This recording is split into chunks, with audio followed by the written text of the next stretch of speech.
샬롬 류 선생의 구속사 천국열차 유도순 목사님의 신구약 성경 파노라마를 낭독하는 시간입니다. 지금은 잠언 파노라마 2장입니다. 여호와 경외하기를 깨달으며 알게 되리니. 요절은 5절 여호와 경외하기를 깨달으며 하나님을 알게 되리니. 2장에는 여호와의 호칭이 2번 5절 6절 등장하는데 중심점은 여호와 경외하기를 깨달으며 하나님을 알게 되리니에 있습니다. 1장에서는 여호와를 경외하는 것이 지식의 근본이라고 말씀했는데 2장에서는 여호와 경외하기를 깨닫게 되리니 하는 것입니다. 그러면 어떻게 하면 여호와 경외하기를 깨달을 수가 있을까? 본장은 이에 대한 해답입니다. 도표를 보시면 첫째 단어는 여호와 경외하기를 깨닫게 되리니를 중심으로 1. 너가 만일 나의 말을 받으며 그것을 찾으면 여호와 경외하기를 깨닫게 되리니. 2. 여호와는 지혜를 주시며 완전한 지혜를 예비하시며. 3. 그는 보호하시고 보존하신다고 말씀합니다.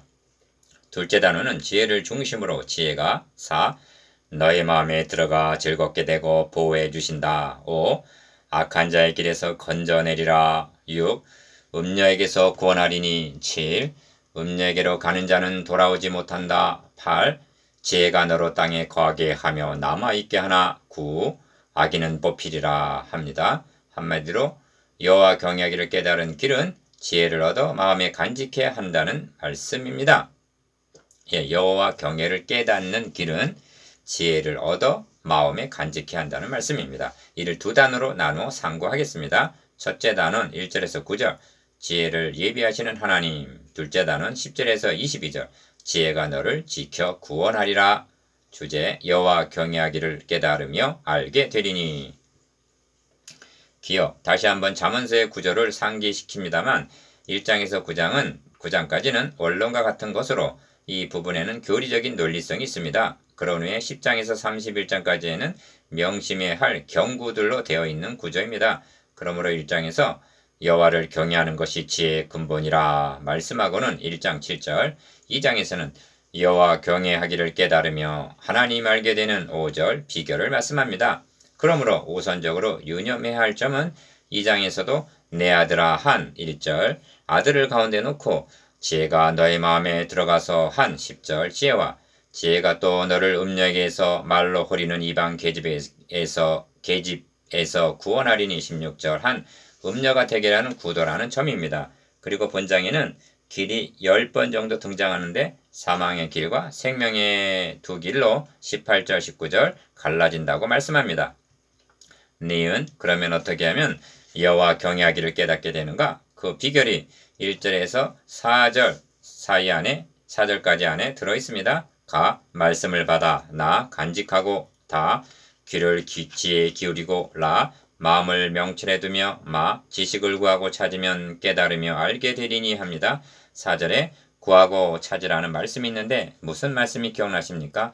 구하라 그러면 너에게 주실 것이요 찾으라 그러면 찾을 것이요 하신 마태복음 7장 7절 주님의 산상보훈입니다. 은혜를 구하는 것 같이 보배를 찾는 것 같이 지혜와 지식을 구하고 찾으면 여호와 경외를 깨달으며 하나님을 알게 되리라 하십니다. 디귿 그러나 은혜를 구하고 보배는 찾으면서 지혜의 말씀 지식의 말씀은 구하지 않고 찾지 않기 때문에 깨닫지를 못하는 것입니다. 내 눈을 열어서 주의 법에 귀한 것을 보게 하소서 하고 시편 119편 18절 강구하면서 사슴이 신의 물을 찾기에 갈급한같이 내 영혼이 주를 찾기에 갈급하나이다. 시편 42편 1절 내가 주의 계명을 삼함으로 입을 열고 헐떡였나이다. 시편 119편 131절 라고 해보십시오. 지혜가 너의 마음에 들어가며 지식이 너의 영혼에 즐겁게 될 것입니다. 10절 그리하여 지키시고 보호하시며 건져내시고 구원하여 주실 것입니다. 첫째 단원 1절에서 9절 지혜를 예비하시는 하나님. 첫째 단원의 중심점은 그는 정직한 자를 위하여 완전한 지혜를 예비하신다 하는 데 있습니다. 7절 그렇다면 하나님 예비하신 완전한 지혜는 무엇인가? 1. 내 아들아 너가 만일 나의 말을 받으며 나의 계명을 너에게 간직하며 1절 1절에서 4절까지의 구조는 뭐뭐 하면 뭐뭐 되리라 하는 구조입니다. 기억 이는 신앙 원리가 되는 중요한 말씀인데 이를 간추리면 가 나의 말을 받으며 나의 계명을 너에게 간직하며 다 너의 길을 지혜에 기울이며 너의 마음을 명철에 두며 지식을 불러 구하며 명철을 얻으려고 소리를 높이며 은을 구하는 것 같이 그것을 구하며 감추인 보배를 찾는 것 같이 그것을 찾으면 니은 여호와 경외하기를 깨달으며 하나님을 알게 되리니 하십니다.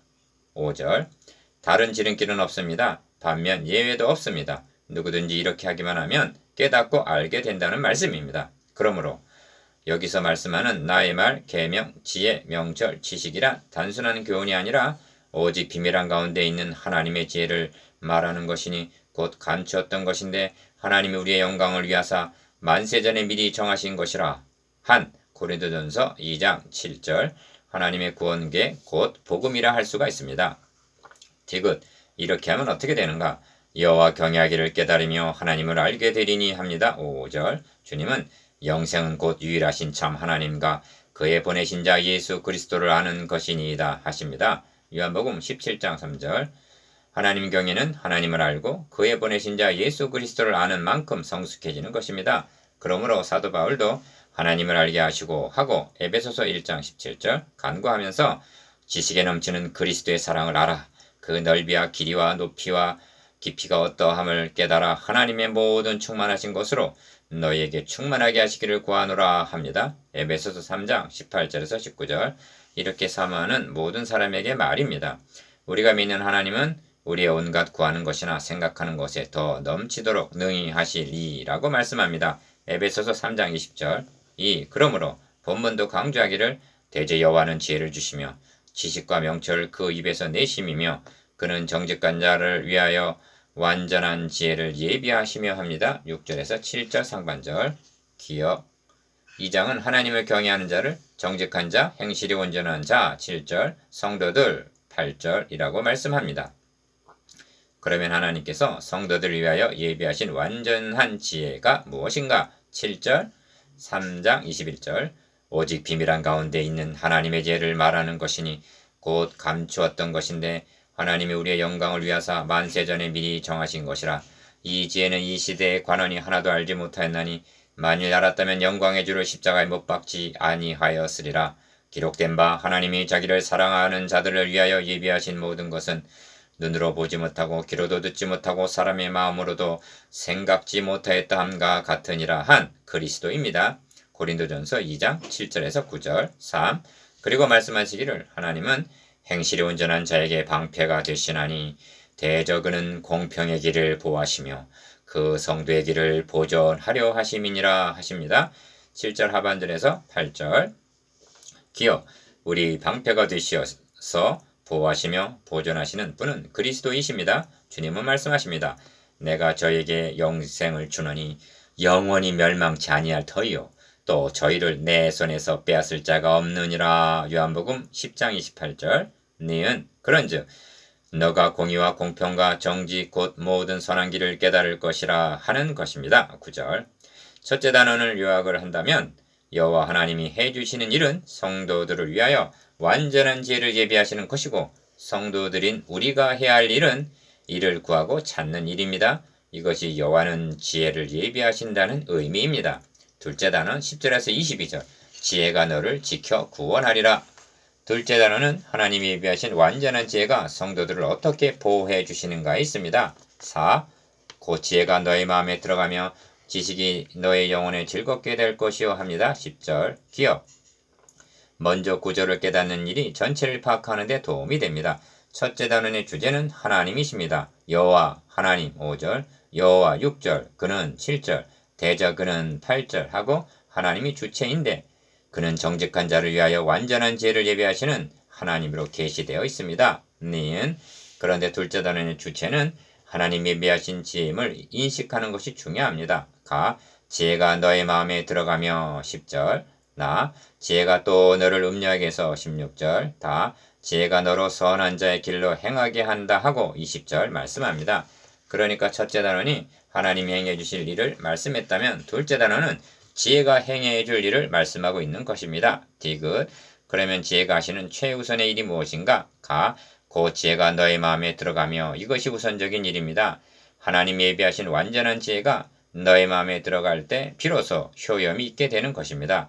이는 누구든지 내 음성을 듣고 문을 열면 내가 그에게로 들어가 그로 더불어 먹고 그는 나로 더불어 먹으리라 하신 계시록 3장 20절의 거듭남을 의미합니다.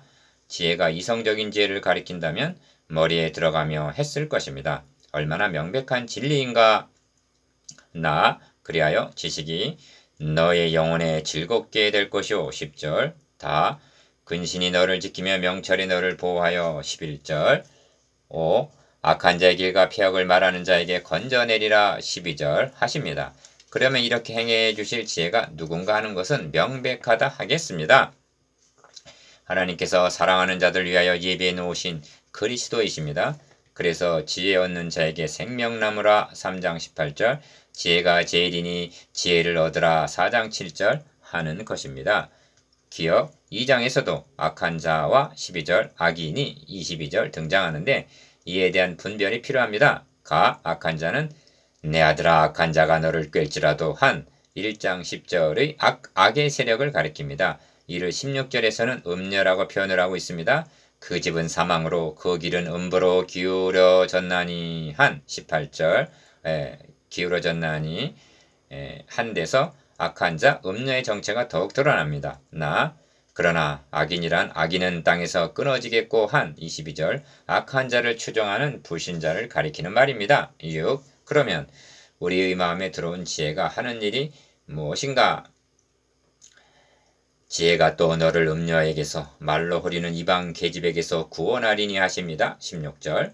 그러니까 지혜와 음녀는 두 세력이 대결하는 구도입니다. 이 대결이 성경 마지막 책까지 이어지고 있는데 계시록 17장에는 음녀가 4번이나 계시록 17장 1절, 5절, 15절, 16절 등장하면서 그의 심판은 참되고 의로운지라 음행으로 땅을 더럽게 한 큰 음녀를 심판하사 자기 종들의 피를 그의 손에 갚으셨도다 하고 계시록 19장 2절 심판을 당하게 되는 것입니다. 7. 그러므로 누구든지 그에게로 가는 자는 돌아오지 못하며 또 생명길을 얻지 못하느니라 합니다. 19절. 기억 2장 안에는 길이라는 말이 11번이나 나옵니다. 이를 요약을 하면 성도들의 길과 8절, 악한 자의 길 12절, 생명의 길과 19절, 사망의 길입니다. 18절.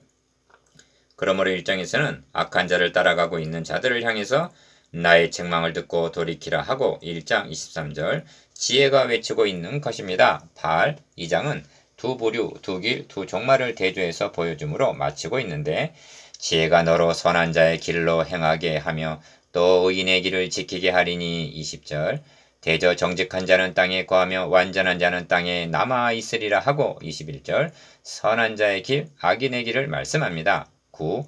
그러나 악인은 땅에서 끊어지겠고 괴훌한 자는 땅에서 뽑히리라 합니다. 22절. 21절, 22절 안에는 정직한 자와 악한 자, 완전한 자와 괴훌한 자, 거할 자와 끊어질 자, 남아있는 자와 뽑힐 자 등이 대조되어 있습니다. 모든 사람들은 이 두 길 중 어느 한 길을 가고 있는 것입니다. 이것이 하나님이 예비하신 완전한 지혜가 너의 마음에 들어가며 너를 지켜 구원하리라는 의미입니다. 묵상해 보겠습니다. 기억 여호와 경외와 하나님을 아는 방도에 대해서 니은 하나님이 예비하신 완전한 지혜에 대해서 디귿 완전한 지혜가 우리에게 행해 주신 일이 무엇인가에 대해서